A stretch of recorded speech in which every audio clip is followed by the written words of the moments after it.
So today we welcome Zana Gojic Petricevic. Petricevic. Okay. And she's a transformational leadership expert, and she's here for our DEN event. DEN is develop, engage, and network. So our purpose is to learn from each other, collaborate, network, share experiences and expertise.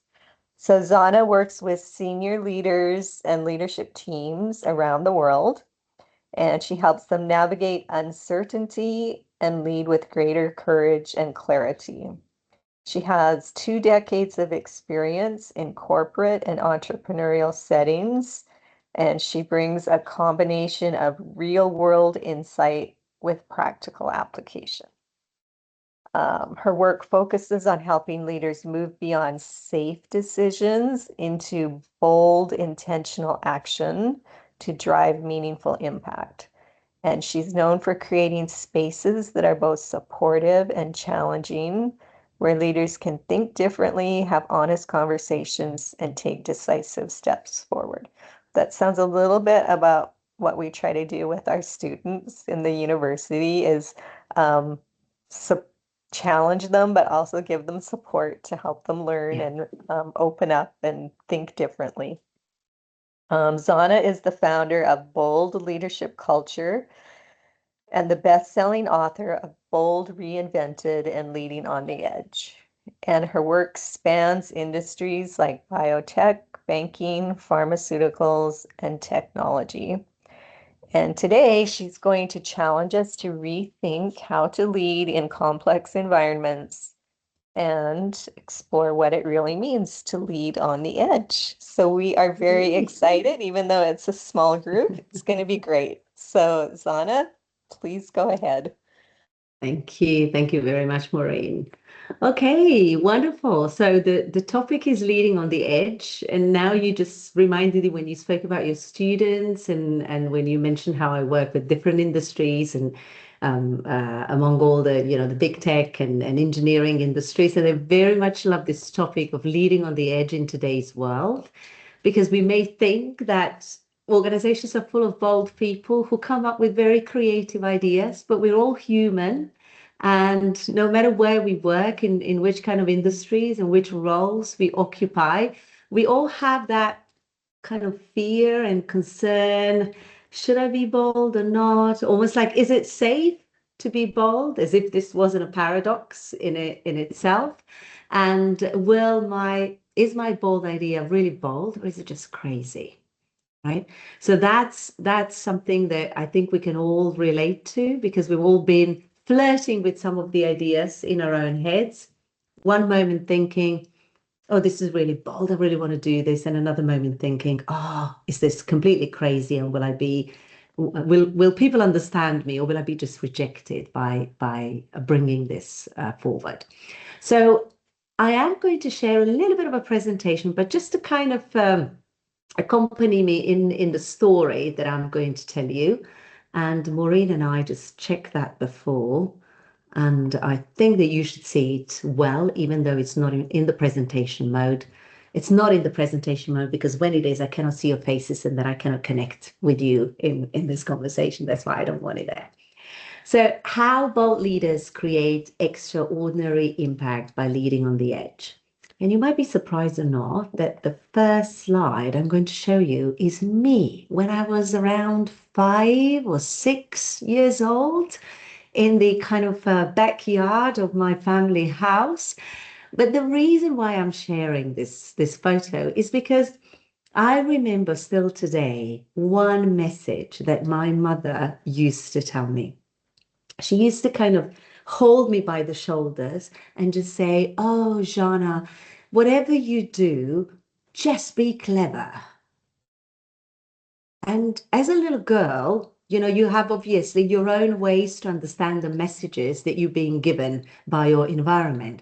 And for me, that was the message was actually very clear. Just stay safe. Don't do crazy things. Don't make irrational decisions. Obviously, as a little girl, probably I wasn't having that kind of vocabulary. Don't make irrational decisions. But it was like, just pay attention that you don't do anything silly or anything crazy, right? And so I began to really identify being clever with staying safe and not being clever with taking risks and making irrational moves.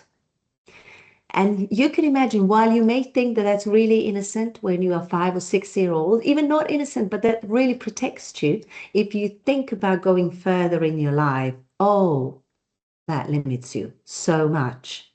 Thinking about that, taking irrational moves or taking risks is just irrational. It's crazy.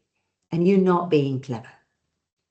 So I usually tell the story of what happened to me in my life, actually, at the end of my corporate career. And I say, well, imagine the surprise of my mum when I came to visit one day and I said, you know, Mum, I've lost my job.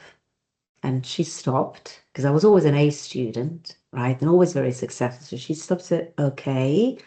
And I said, well, you know, there's more. I didn't just lose my job. I actually got physically kicked out of the headquarters building. And, you know, as I was moving forward into this sentence, her eyes were going like, okay, okay, okay. And you know, the security manager actually escorted me out because my boss ordered that. And my mum at a certain point just said, oh God, Shana. And then the sentence, literally, have you thought about what is the clever thing to do right now? And here we go again. Are you clever enough? And now that this has happened to you in your life, what is the clever thing to do? Now, I told her at the moment, I think I'm going to sue them. And she didn't share my enthusiasm about it, right? I think she thought at the moment that I was completely crazy. But if I'm completely honest, I thought I was completely crazy at the moment as well. I was completely scared. And I know that that moment changed my life. I was 33 years old at the time. It changed my life and it marked the beginning of a continuous discomfort for the next 15 years in my life. But it also marked the beginning of me really learning what leadership is and what it means to lead on the edge for something that really matters to you. And what I realized in those moments is that, you know, whatever was once called crazy, at the end is called bold, right? But we just see that end story and we think, oh my God, this is so bold. This person is so bold. But there was a moment when that thing, that idea, that move, that decision was called crazy, right? And that boldness actually starts exactly with that decision that makes you and probably also people around you very uncomfortable. And so we come to this concept that the part between mediocre leadership in life and extraordinary leadership in life is really about making that important decision in the moment and stepping into the discomfort and leading on the edge for what matters to you. It's not about how clever you are. It's not about what's your potential in the moment. It's not about how knowledgeable you are. It's about how decisive you are to take that risk for something that matters to you. That actually sets you on a path to extraordinary leadership and, if you like, extraordinary life. And with the story of my life, I've started to learn about that. And then obviously they say the best way to learn something is to start and teach it. So I started to teach that and I started to speak to leaders in organizations. And there is one question that I've been obsessing over for, you know, the past decade that I've been doing this speaking and leadership development in organizations. And the question is, why do leaders with extraordinary potential so often choose safe decisions and mediocre impact? Because if you work with organizations, you know that the organizations are full of high potential people, right? They're all extraordinary people, but there's so much fear among them for a number of reasons. and they take safe paths. They play it small, play it safe, play it not to lose. They choose safe decisions, and in the end, they end up with having mediocre impact, with leading teams with mediocre impact. So, what would you say to this question? What would be your answer? Why do you think they choose safe decisions?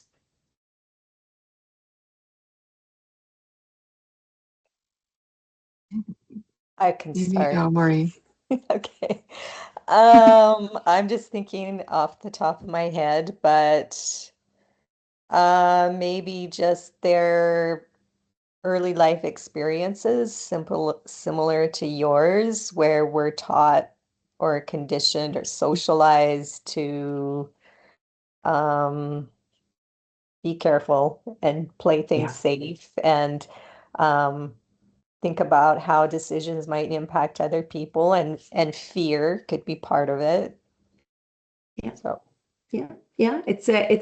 These are deeply seated patterns that we acquire during our formative years, right?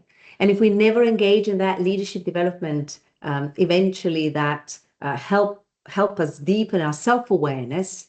We never really understand these are my patterns. This is not the truth, right? It took me some time to understand, that might have been my mum's truth and it might have been my truth for a while, but that is not the truth.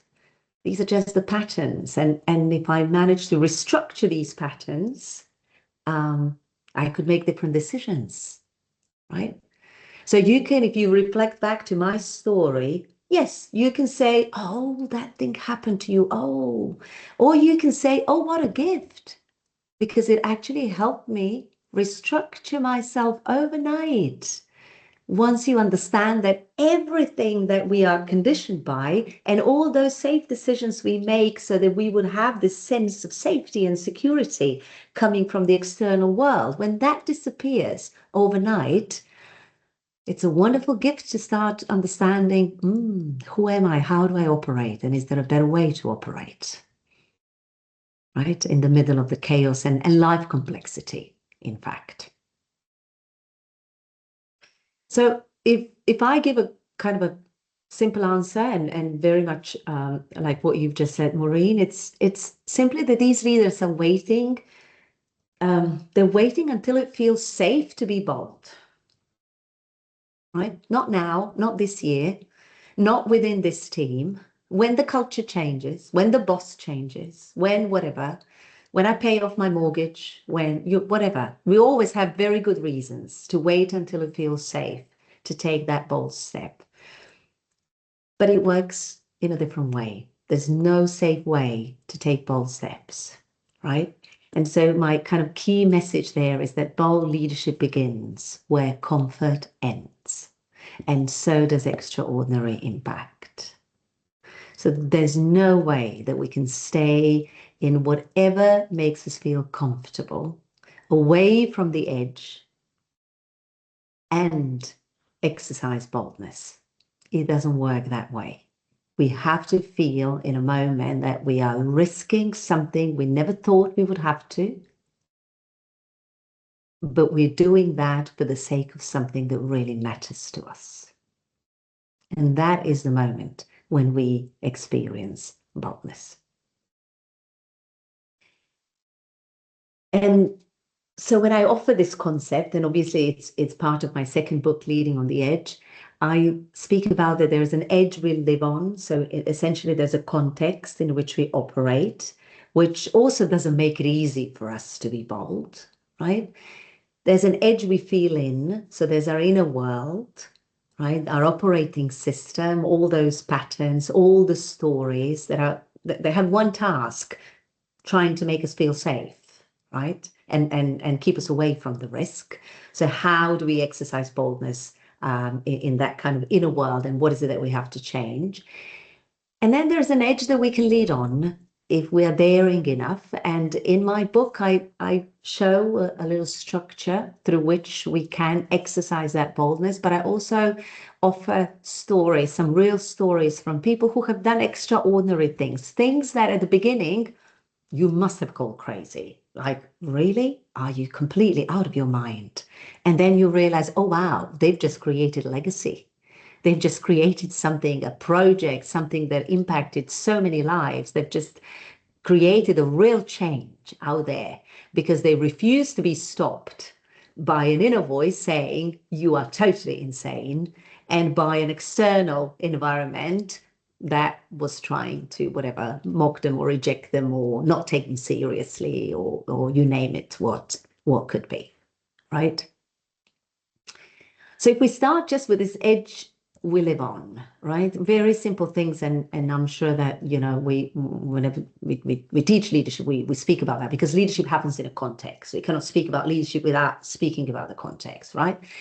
So the context today is absolutely disruptive, and when we speak with leaders in organizations, they will feel that, right? They will feel that in every sense. It's disruptive, it's chaotic, it's complex, it's fast, it's too fast, it's crazy in a way, right?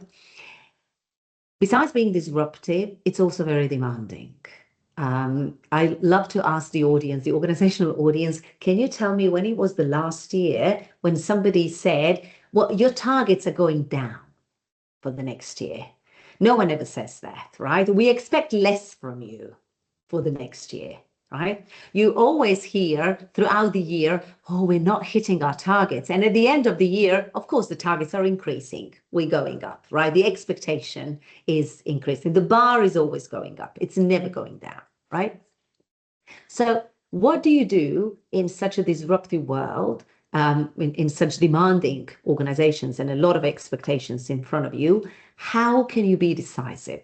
Because that's really important. And what is it that leaders need to make millions of decisions. But looking at the context, what are some of the first 1, 2, 3 decisions that they really need to make sure they have created a space for themselves to lead? So that is the question. And I love to introduce you to that kind of topic through this quote. I love the quote. You'll see this through my presentation. Tell me what you pay attention to, and I'll tell you who you are. So one of the most important currencies that we have today is our attention. And it's being very conscious with our attention, because if we're not, there are millions of things today, if you're a leader, that can hijack your attention on a daily basis. One of my clients, and they are an engineering business, they spoke the other day about, is our top talent, are our high potential people really engaged where they should be? Is their attention on projects on which it really needs to be?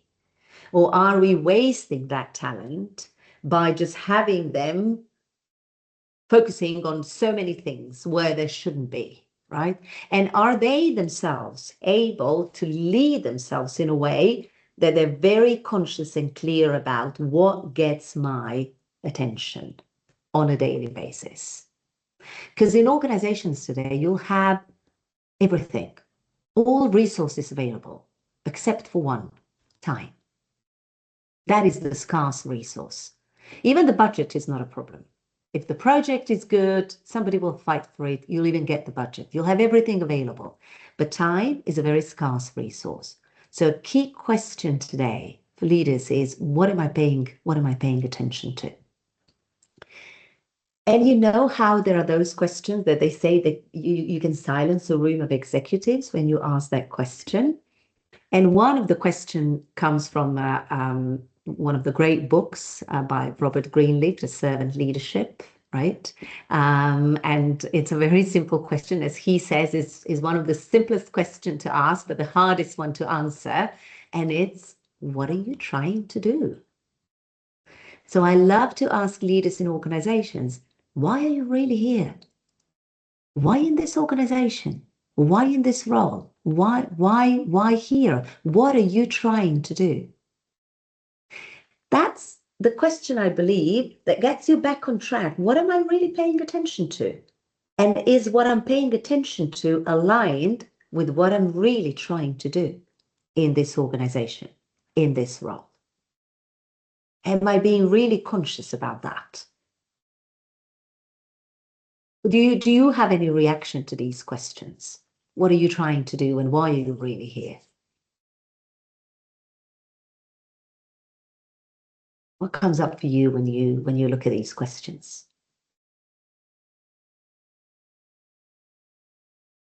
For me, I feel like it gets past, to answer your other question, the fear of being judged or the fear of being bold, and helps you get a little more passion and confidence into why you would Yeah, make decisions that feel riskier. Bold equals vulnerable to me when I think about what you're yeah, talking about. yeah, yeah. Exactly, exactly. And these questions are vulnerable, right? They make you feel vulnerable to really even think about that, let alone express it, right? And then, as you're saying, and you start thinking, oh, wait a second, my time is limited, right? And am I really aware of what's my task here? What's the work? What's my work here, right? And then can I bring that boldness and make a difference, leave a mark in that sense. Another important question that I ask, which is basically a little bit kind of broader question, is what's the primary task of leadership? Because I think today and especially in organizations, right, where there should be a practice of leadership, but it thinks often there is a practice of management rather than a practice of leadership in organizations today, right? So when you ask them what's the primary task of leadership, literally the audience starts saying everything that I'm not sure how conscious they are about that on a daily basis. To develop other leaders, to motivate other people, to empower other people. And these are all good intentions. The question would be how much they're actually dedicating themselves on a daily basis to do that, right? But bit by bit, we come to this idea that the primary task of leadership is actually to change the present into a better future. Whatever you do, in whatever industry you are or whatever field, change the present into a better future. Come up with something that's better for the benefit of all, for the benefit, for the good of the collective, something that we didn't have so far, something that you put your heart, your passion into it, and you literally transform the present into a better future. And that's wonderful. But if we think about that, all these leaders are hijacked on a daily basis by the operational stuff that they have to do. They are literally managing the present and managing the present crisis so much that essentially there's a message that leaders today have little time to lead in organizations because they're managing the present and they have little time for those bold ideas, bold initiatives that could change the future, right? For the better, that could be aligned to their vision or how they would love to see things going, right? So when you think about that, the first bold thing is to take charge of your attention. What are you paying attention to? And take charge of another thing, and that is your agency. Your attention and your agency, two key things that can set you up for a bold, extraordinary path rather than mediocre path. Now, why agency? Particularly this quote has inspired me to write the second book, right? The number one problem facing humanity today is not climate change, inequality, or war. It's not even the rise of artificial intelligence. It's our sense that we are powerless to change any of it. And this can go on a very large scale, but this can be applicable to a little corner of your world, of your organization, of your team. The moment that you say, ah, yes, I cannot do anything about it. It's impossible to change it. Not now. We don't have time. Or whatever argument you come up with. That is exactly what destroys our boldness in the very root of it, right? In the very root of it. So we're not going to do I usually do a little bit of a slider here, but we're going to do it as questions. I ask in that moment for audience to think about their teams or whoever they're leading. What's the impact they're creating today, right? Would they say it's mediocre, extraordinary, or something in between, right? After that, there is a question of how would you describe the decisions that you personally making in your role? Would you say that they're comfortable or would you say that they're bold, right? And sometimes we get a little bit of a mismatch. People are saying, yeah, my team is extraordinary, but the decisions I'm making, well, they're comfortable, right? Or they are more, how to say, shy on the other side. Well, my team is making not so extraordinary impact. They probably wouldn't say mediocre completely, but somewhere close to it. But I'm personally making bold decisions. It doesn't work that way. I've never seen a team with extraordinary impact in which leaders are very comfortable and making comfortable decisions. And I've never seen a team with mediocre impact in which leaders are making bold decisions. So everything that we choose on an individual level will have impact on the environment around us. So when we decide to be bold, it's not just that we're being bold. And obviously, supposing we're doing this for all the good reasons, right? That's what boldness really is, right? We are impacting our environment. We are bringing boldness as something almost contagious. We're giving permission for everybody else to be bold. And we're creating extraordinary impact. And that's something that we need to understand, how the decisions that I make in organization as a leader, how are they impacting everybody around me, the whole culture? And am I actually setting a path for us to be mediocre or extraordinary in the long run? I also love Seth Godin, and I quote him often. And I love when he says that it's tempting to imagine we have less power than we do because it lets us off the hook. So it's a very comfortable decision in a very comfortable space, right? And you could understand all this conversation that we've had so far in terms of your ownership. When you decide to not be bold, right? When you decide to not be that conscious with your attention, with what's your work here in the world, in a way, you're outsourcing your ownership. And outsourcing your ownership is a very comfortable thing to do. Because if you don't do that, and if you say, no, I feel my own sense of agency. I own this. I own my role as a leader. I can do something about things that bother me, and that I can do something about the present that I want to change into a better future. You're actually saying, I own my own agency, right? And once you say that, that's very uncomfortable because there's nothing left to let you off the hook. You just have to do something about things that you don't like, no matter how uncomfortable they are, right? But in order to do that, we need to know the answer to one key question in this entire story, and that is, what's worth the risk? Because if not, we would be asking ourselves, why would I? Why would I risk it? So when we go back to those organizational leaders that are waiting for things to feel safe for them to be bold, they're kind of having this story in their head, why would I risk it? If they don't know what matters to them and what's worth the risk, they will probably never lead on the edge. They will probably just stay comfortable. So for me, the key question is, what's worth the risk? Just before I move on, what comes up for you?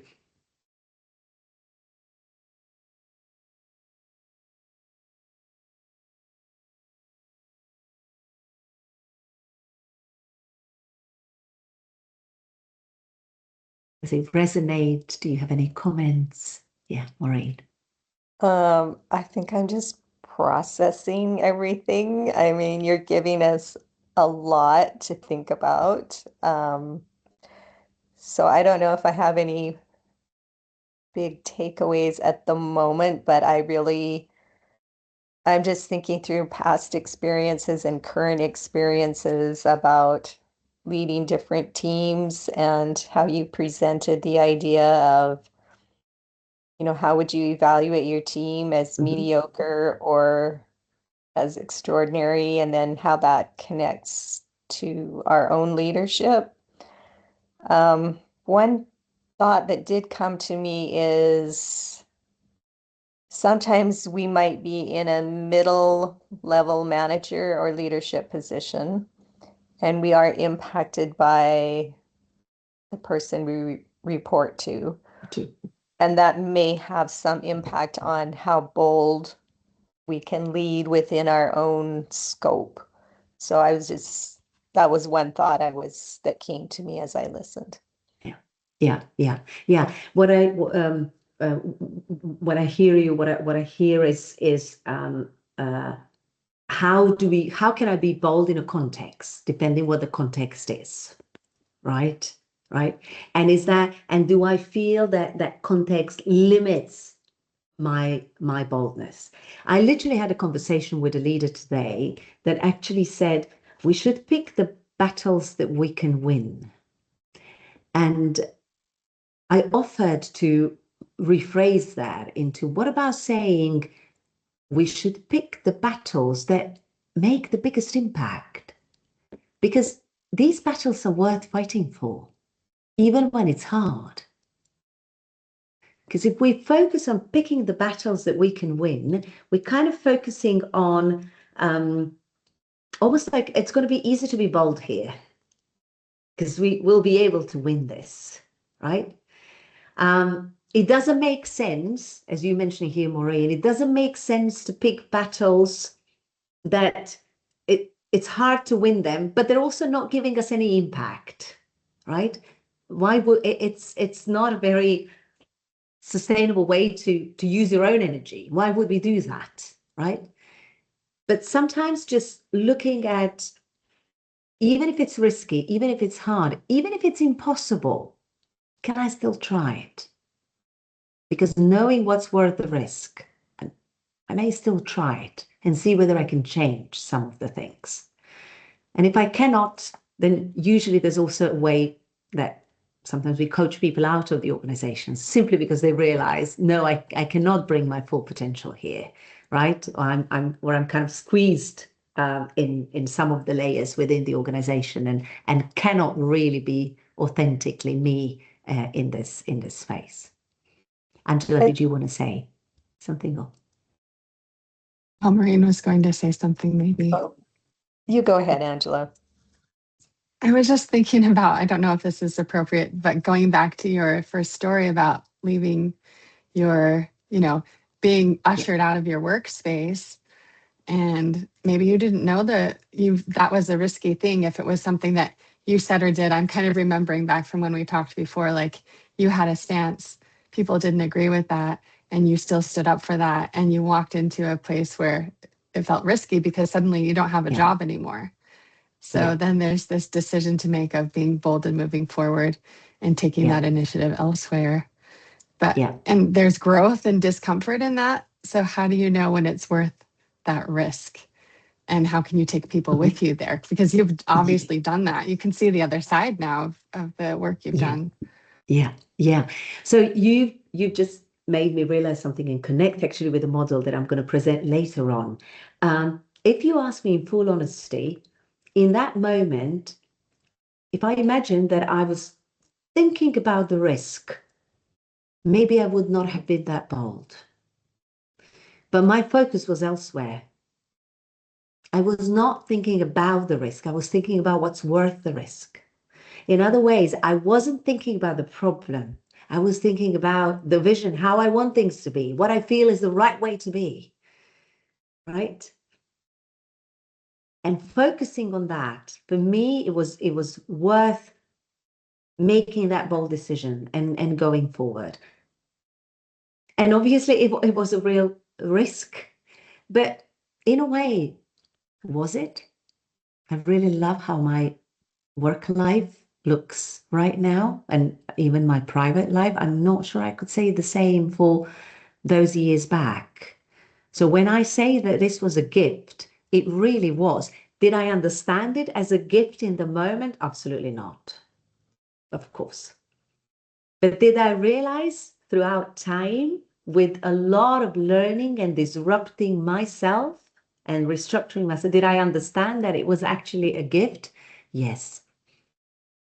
But that's the whole point. We cannot be bold without losing to risk the ground beneath our feet and without losing to risk anything that feels comfortable, known, familiar.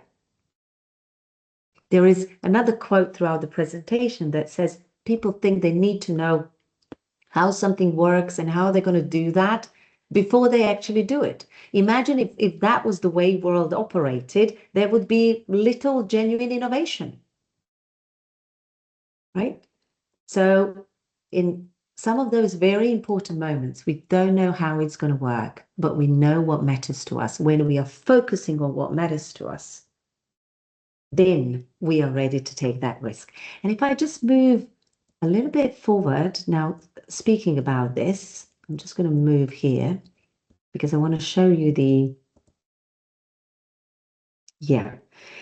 two operating systems. I'm not sure if this is going to work. Maybe yes. Safe mind and the great mind. So Angela, what you mentioned right now, I would connect to this idea of having a safe mind and the great mind. That is the edge within us, right?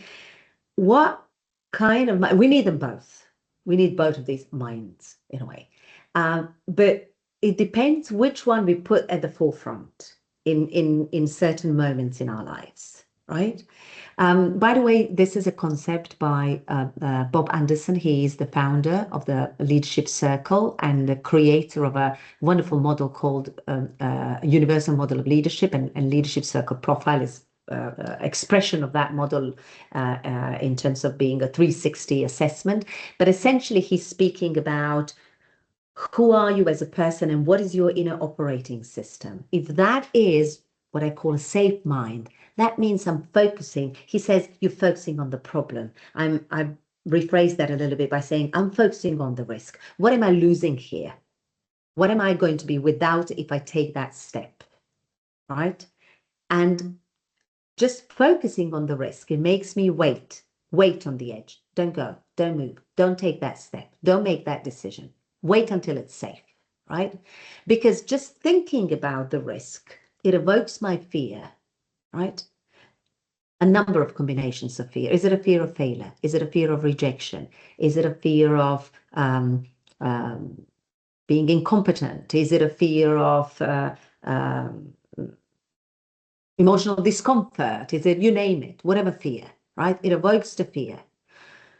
Okay, now my task becomes manage this fear.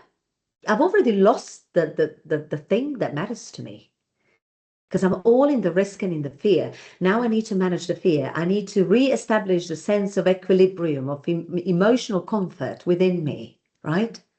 Because that's what I want. Then I feel safe. Oh, now I feel safe.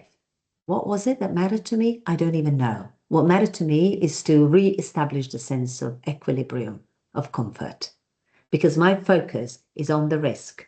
And how do I manage that risk? And how do I stay bigger than the risk? Right? Now, if it's a great mind, it's slightly different.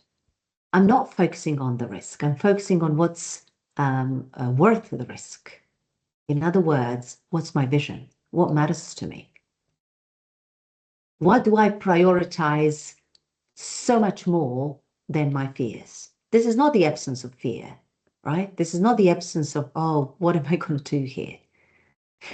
One thing, if I want to connect it to my story, obviously in that particular moment, I wasn't thinking this way. I wasn't even conscious or developed enough to think about it this way. I think instinctively I prioritized what mattered to me, but I don't think I was able to explain what was happening to me and the way I was responding to it. But remember, I told you at the very beginning that it marked 15 years of a continuous discomfort for me, because obviously I took some legal steps and I fought my battles. Now, then I knew what I was doing. I knew what mattered to me. And I knew what kind of risks I was taking for the whole 15 years to achieve my mission and to give an example of what can or cannot happen any longer in the future, what's not right to happen to anyone, right? That's where my mission becomes bigger than me. I want to make a point of what's not right to happen in a workplace. And that's when I have this vision. This vision evokes my passion, not my fear. What makes me feel alive? What gives me energy? And it might be the verge of fear and excitement, but excitement is what matters. And that helps me step into many discomforts and many risky situations where I feel insecure and I don't know how this is going to end. But what I'm doing by doing that, and I'm just developing my grit. So the ability to walk through discomfort, not past it, not around it, not avoiding it, but walk through discomfort and walk on the edge for what matters to me. Now, that is how the great mind operates. We cannot function through the great mind only. We need both of these minds. It's not that one is right, the other one is wrong. It's just that when we do have a bold idea, it's not very likely we're going to bring it to reality through our safe mind. Because a safe mind is going to just be looking at what's the risk of making this bold idea real. While the great mind will actually have us focus on what's worth this risk. So that's a different story we hold in ourselves. That helps us have different relationship with our fears. This is not helping us eliminate fears. It's helping us have different relationship with our fears. Right? In which I can have you fear, but not have you stop me. Right? And that is a difference. I love this quote here, and this is essentially about the grit, how much tenacity everything requires in life. That hotel, that park, that railway, the world is a museum of fashion projects. So if the world is a museum of fashion projects, so everything that really mattered once was actually created through this great mind. Because one of the key ingredients is passion. Am I really passionate about creating what doesn't exist right now, no matter how much risk that takes? That is the way we lead on the edge, always with discomfort as our ally.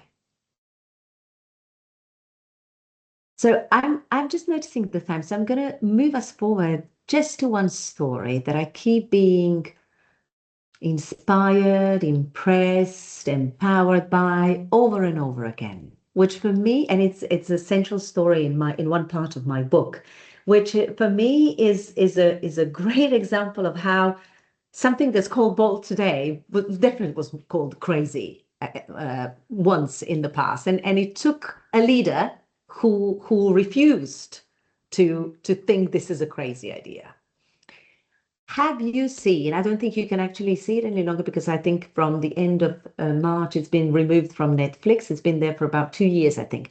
But have you managed to see a film called The Beautiful Game by any chance? No. Maureen, maybe rings a bell? Yeah. It sounds familiar. After you describe it, I might know for sure. Yeah. So when I saw it, I realized, oh, this is a real story. And I went to look for the man who was actually pictured in that film. So The Beautiful Game is a real story about the Homeless World Cup and Homeless World Cup Foundation. And the man is called Mel Young. And long time ago, 20 plus years ago, He used to be one of the editors of the street newspapers for homeless people.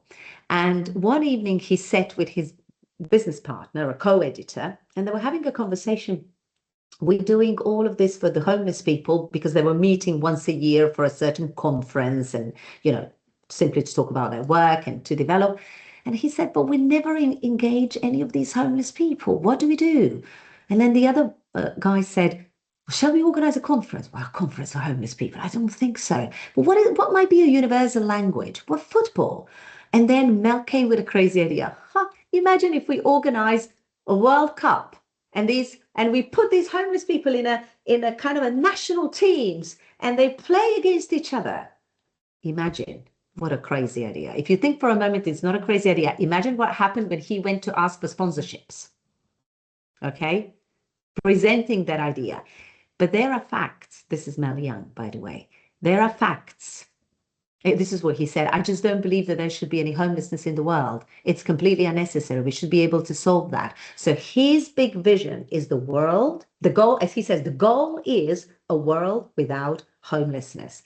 Since 2003, the Homelessness World Cup has been organized every single year, apart from the COVID year. They've helped 1.7 million lives. They took people off the street. Some of these people finished universities.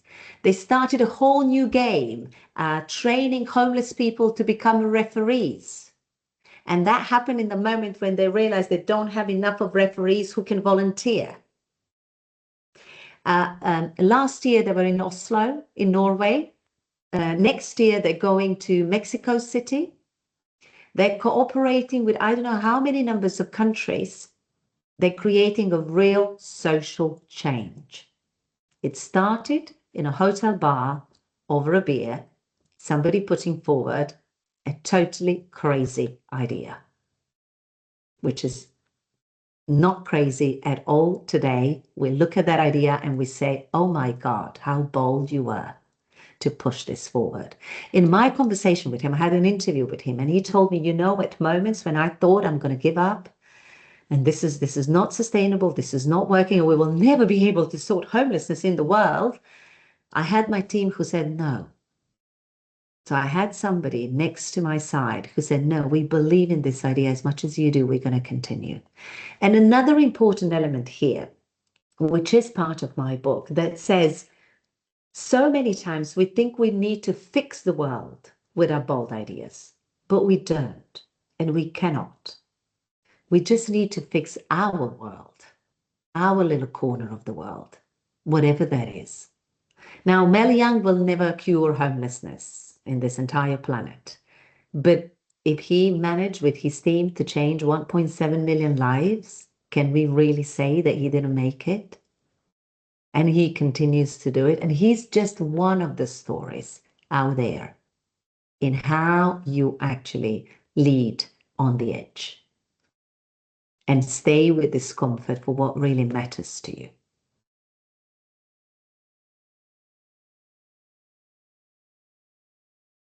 Okay, yeah, I'm just going to take a little pause here to see what have we created in the space by this conversation and me presenting a couple of things. What's present for you right now?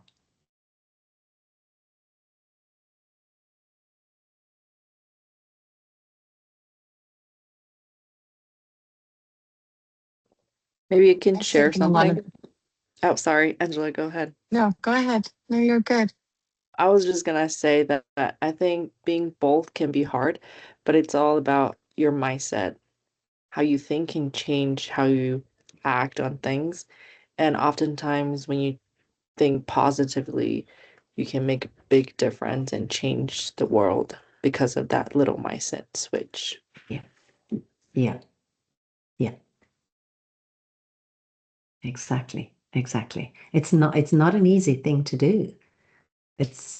Becoming a leader is actually a very challenging process, right? It's the only one worthwhile. Hi, Beth. We can see you. Hello. Feel free to jump in if you have any questions. Yeah, or and any I have comments. Tina. I have Tina with me, so this, Hi, Tina. Yay. Wonderful. I would say like from a practical perspective, I am a very like assertive personality.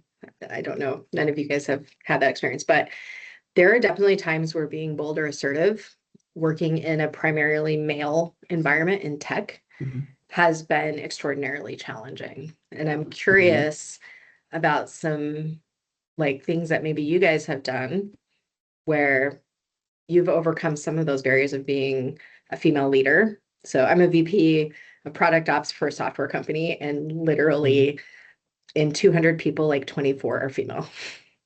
Mhm. So put Yeah, it into yeah, perspective. yeah. I think I understand and I can relate to that because I work with um, organizations and industries like that, and we do a lot of female leadership development simply because it's a male world, and we need to kind of support these women to not wait for permission, but to actually lead. Um, I would say I would link what you're asking to something that Angela said before. So many times, certain contexts will make us believe that boldness needs to be aggression, or it needs to be, we need to be more like, for instance, in your world, more like men out there to actually succeed. Many times in these contexts, boldness is actually maybe being real, maybe being vulnerable, maybe being open, challenging in what you say, how you say it, maybe being more authentic in a world that's trying to put you within a box, right? Which seems to be, okay, this is a design box. This is how we need to be if we're going to lead in this organization, right? I I don't think that there is one definition of boldness, and I think we all have our own definition of boldness in a certain context, because we will all know what bold means for me. While it might, for some people, it might be bold to be more assertive, for some people, it might be bold to be silent.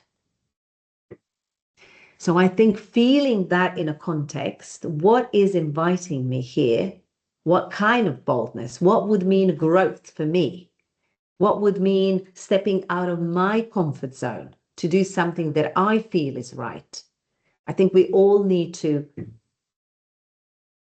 give ourselves that answer, find that answer for ourselves, rather than thinking, oh, that means I need to be more assertive here, or I need to be more aggressive, if you like, in this environment. Interesting. A good take. Yeah, Thank you. yeah. I'll put one more question out to the group. Mentorship is something that I prioritize, especially like being somebody that's been in tech for decades, and there's like this new generation. What are some recommendations for how you can instill this behavior as like a mentor in Mhm. others? So I can refer to the program that we did last year. It was done for an organization in APAC zone. So you can imagine that there is a lot of different cultural background that also impacts the way women behave within that tech world. What we insisted on, because it's a global organization, but we were working only with an APAC zone, what we insisted on is that they include global female leaders, senior positions, as mentoring kind of assembly or a mentoring group that is going to be following us in our leadership development program. And we will actually design with them at the very beginning, here are the touch points where you come in and you actually mentor these women, because you mentoring them doesn't just mean I transfer my knowledge to you. First of all, it means looking at me, I am a story of possibility for you. You look at me and you see, oh, it's possible to succeed that way in this organization. And then if that mentor is bold enough, and here I would definitely go back again to you, Angela, saying vulnerable enough to share and to say to their mentees, I struggled. Not only that I struggle still today, but this is how I'm dealing with it. And this is how I'm, just these are my secrets, right? I'm going to share them with you and see whether they can help you too. That secures that these women start to feel not alone. They start to feel that there's nothing wrong with them. Everybody has experienced that, and it was possible to reach certain positions. So I hope this is an answer to your question. Whatever you do, speak to L&D, HR, people and culture, whatever they're called in your organization, and whatever leadership development program there is for women, make sure that mentoring is part of it. Mentoring can be very easily organized. Senior leaders who are willing to give just a little bit of their time to dedicate to these women, talk to them, but not about technical issues, rather about the inner game, the mindset. What was their challenge? What is still their challenge, and how they're dealing with that? I really love that perspective. That's amazing. So yeah. Okay. All right. All right. This has been just an amazing time. The hour went by so quickly, and we really appreciate that you shared your expertise with such a small group. We feel like I think it was like a personalized experience with you, and we got to participate. Um, we will definitely share the recording on our social media and with the people who registered but weren't able to attend. So wonderful. I know for myself, I have a lot to think about and process. I really appreciate you participating with our group today and all the attendees as well. So thank you. Thank you. Thank you. Thank you so Thank much. you. It's been my Take care. pleasure.